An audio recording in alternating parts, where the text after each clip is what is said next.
Kalau pakai baju raya kosong atau warna-warna plain, Mira cadangkan beli tudung printed. Dan kali ini adalah instant printed, so cepat pakai.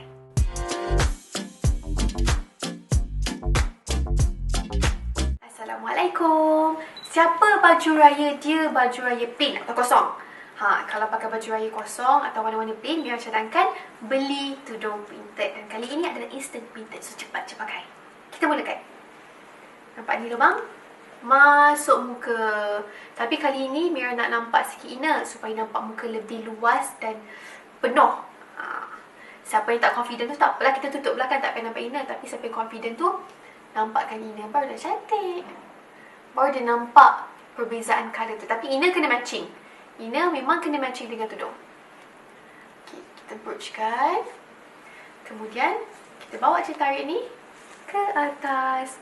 Sebelum itu, iklan. Nampak kan bentuk dia? So maksudnya bentuk dia memang dah tersedia cutting untuk di atas bahu. Faham tak macam mana? Sekejap nanti kita tunjuk. Okay, so ni kita ketatkan. Kita ketat. Dan kita carungkan di sini.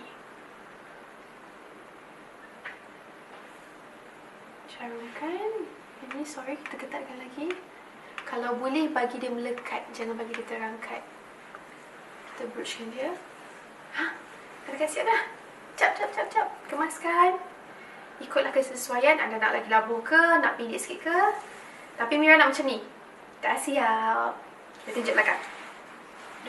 Tunjuk belakang. Selamat mencuba.